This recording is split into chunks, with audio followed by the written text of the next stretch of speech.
Hey everybody, and welcome back to just another video here on my channel. And in today's video we're going to talk about Facebook ads exclusions, right? Facebook ads exclusions. This is something that I see so often not really being set up properly, or sometimes even not being set up at all, especially in accounts that are not really at scale yet. And therefore I wanted to take today's video and talk about what you need to be looking out for when it comes to setting up your exclusions within your ad account, as well as what exclusions you need to be setting up every single day. So without any further ado, let's hop straight into the video.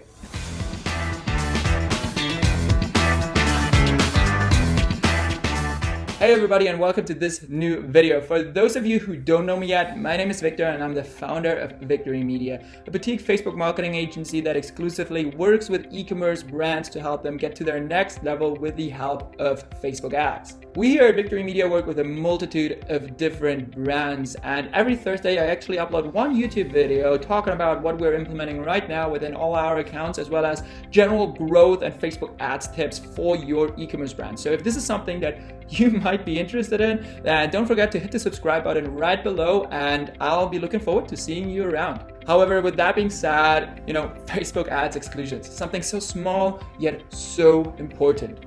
Before we can talk about, which exclusions to set up or how many days you should be excluding from your prospecting campaigns, etc., we first need to take a step back, because so often in the Facebook advertising game, when you're asking a question, there's unfortunately not something as a golden rule or golden standard that you can literally implement in every ad account out there. Therefore, before we talk about which exclusions you could be implementing right now within your Facebook ads accounts and which you should be definitely implementing within every campaign, let's take a step back and talk about your ad account setup. The reason why you might be asking right now, because as I said, there's not something as a blank statement for how many days you should be excluding from your prospecting campaigns, right? There are a lot of things that actually play into which exclusions you should be setting up. Like, okay, how much budget do you have at hand for your whole month? What it does, or how does your remarketing strategy look like, as well as how are you messaging your different customer segments or your different, the different consumers at the different stages of their consumer journey. However, before we talk about those type of exclusions and ad audiences that you should be excluding, eventually, there are three types of audiences that you should be excluding in every campaign that you are launching and in every ad set that you are running. These are the three audiences that you want to have excluded within every campaign and every ad set that you're running. I think the first one is pretty straightforward, right? You want to have all your pixel purchasers excluded, because you obviously don't really want to be running ads towards this audience anymore, right? They're already loyal, paying subscribers, and you definitely don't want to waste your ad dollars on this type of audience that usually is also less qualified to buy again with you, and you can obviously also reach them through different marketing channels like email, SMS, whatsoever, right? However, especially since iOS 14.5 hit last May 2021, right, this audience of pixel purchases last 180 days is not as accurate anymore, and therefore this is something that I see almost no account doing out there, and that is you always want to have a customer export, or like a list of your complete customers from Shopify or your particular shop platform like Magento or whatsoever, where which you can upload then to Facebook, because as I said, since iOS 14.5 hit, unfortunately this pixel purchaser audience is not as accurate anymore. However, the one where you actually have a complete list of your customers is a lot more accurate, because there you have all the email addresses, and actually, Facebook can route that back to a particular Facebook profile. Obviously, this is not really automatically being updated, so kind of from time to time, you want to make sure that you upload a new list right there. But this is definitely something that you want to have implemented as well. The third point, which is the third audience, which is your email subscribers, is something that I personally really like to do, but here at my agency Victory Media, we kind of do it for almost all accounts, but some accounts actually wanted to have this audience still included. But the reason why I really like to exclude it is because usually if you already have their email, if they're signed up to your newsletter, to kind of your email campaigns, then there is a much usually a cheaper way to actually reach that audience and also message them differently. So you can actually communicate with this type of audience in a cheaper and also more efficient way through email most of the times.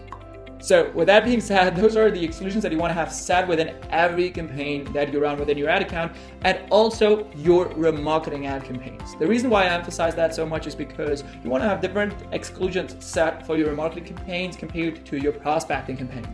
So for your prospecting campaigns, you essentially want to exclude, additionally to the audiences that we just talked about, you also want to exclude, your remarketing setup. And that is the point where it actually comes back, where you have to ask yourself, okay, what is my account layout and how do I already message somebody in a different way, right?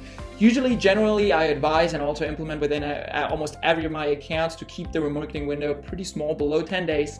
The only kind of time where I go above 10 days is usually when the remarketing window is just, the remarketing audience is just way too small, or they have a huge lag time. The lag time is the time where 90% of your traffic actually check out with you after their first visit. That is a metric that you can easily find within Google Analytics. If you want to know more about this metric and how I personally use this and how I genuinely think that every marketer and business owner should be aware of this metric, then comment below and I'll make sure to record a complete video about that. However, as I said, for your prospecting campaigns, you generally want to only exclude, additionally to the 3 audiences that we first talked about, you want to exclude the particular remarketing window that you are already using, right? So the setup for your remarketing campaign. For you to better understand that, let's take a look at a scenario and really see how I am always structuring my remarketing versus my prospecting exclusion. Let's say that you have a remarketing campaign set up that is remarketing your social engagers as well as your website visitors in the last 6 days. So what you definitely want to make sure within your prospecting campaign, that additionally to your purchasers, already existing customers and email signups, you want to exclude the social engagers and website visitors, but only from the last 6 days. The reason for that is, first, because you're already messaging those people differently with your remarketing campaigns and remarketing ad creatives, as well as obviously you have probably a higher frequency and more emphasis on this audience because they're just, warmer, probably more likely to engage and buy with you as a brand. Additionally to that, you obviously want to, avoid overlap within your different campaigns, right? This does not only increase your CPM, but you also run at risk that your prospecting campaign is then more likely to actually deliver more and more ads only to those people that have already been targeted and are already being displayed ads to from your remarketing campaign. So as I said, you already have this remarketing campaign, having 6 days and delivering ads to people that have engaged with your brand in the last 6 days. So you only want to exclude the last 6 days also in your prospecting campaign. I see the mistake pretty often that they actually have, a remarketing campaign delivering ads or targeting people that have engaged with them in the last 6, 10, 15 days. But then in a prospecting campaign, they're, excluding 30-day visitors and 30-day engagers as well as customer purchasers. Don't get me wrong, that is definitely better than not having any exclusions at all. But ultimately, you're definitely then missing out through the, missing out of this delta from the people that have, engaged with you after day 15 and day 30, right? And that is still a warm audience that you definitely want to reach with your prospecting audience, with your prospecting campaign, right? As I said, you want to make sure that you're then only excluding the particular time window that you're already targeting with your marketing campaign, which is then in that particular scenario that we just depicted, 6 days, right? Essentially, you can really see those types of 2 campaigns as different buckets, right? So if somebody has engaged with your brand either on social or has actually reached your website in the last 6 days, but did not purchase, he or she will immediately fall back or fall into the other bucket, which is your prospecting bucket, and then will be messaged differently. Ultimately, you always want to ask yourself, okay, how am I already messaging this audience in a certain way, either via email, owned marketing channels, or with my remarketing campaign? And then you want to exclude those people that you're already messaging differently from your prospecting campaign, okay?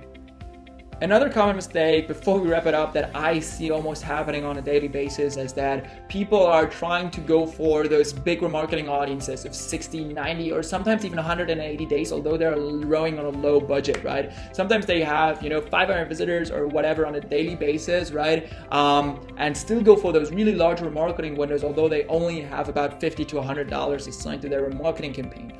Obviously, your frequency is pretty low right there. However, also your marketing audience is pretty cold. So you want to make sure that you always have this in a kind of a balance where you don't really have too high of a frequency, but you always want to keep your remarketing window as low as possible, because this will probably yield the highest returns, at least in terms of definitely in terms of profitability for you. When you then come to higher levels where you're spending, thousands of dollars just on, or like $1,000 on your remarketing audience, then kind of scale might kind of be prioritized in front of compared to profitability. But I'm guessing that this is not really the case for the majority of those of you guys right now.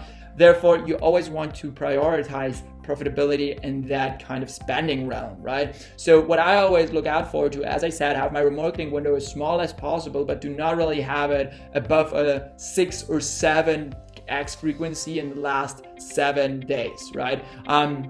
This is one thing that I always try to look out for, because if not, then you're pretty much just blasting this audience, and either you're definitely having a lot of ad fatigue, or just your kind of customer sentiment is definitely going to decrease going into the future.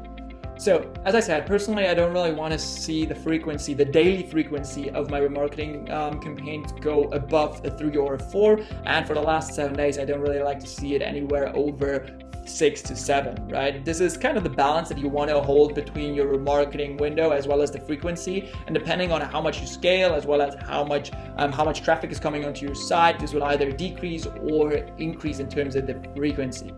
So, as I said, to wrap it up, you always want to exclude the person or the prospect that you are already messaging in some type of different way, right? Either via email or within your remarketing audience, right? Those people you definitely want to exclude within your prospecting campaign, right? And we've talked about a couple of things right now throughout the last 10 minutes, right? We've started off with, okay, the 3 audiences that you always want to have excluded from your prospecting as well as remarketing campaigns, which are your customers as well as email signups. Then we've kind of dove into like what are the remarketing windows that you should be having, as well as then you should actually exclude this remarketing window from your prospecting campaign. So on that note, thank you for watching the video. I hope that helped you to properly set your exclusions going forward, as well as to avoid reaching the wrong people. So if you have any questions, then let me know within the comments or reach out to me via victor@thevictorymedia.com. And last but not least, my agency, Victory Media, helps to scale e-commerce brands and actually overcome those problems and actually figure out things like exclusion windows as well as remarketing setups for e-commerce brands between $150,000 and $10 million in annual revenue. So if you're interested in those services, then make sure to head down to the first link in the description and schedule into a completely free discovery call with me personally, where we can not only discuss what you could be doing, but also see, okay, are there any growth hurdles and how you should overcome them. So with that being said, again, thank you for watching the video, and I hope I'll see you in the next one. Thank you so much for watching the video to this point. I know that if you've come this far, that you form a part of an exclusive group of people that do not only talk, but walk the talk, and that you are hungry for more content. So therefore, I went ahead and picked out an exclusive video just for you that I know you're going to love. Check it out right here.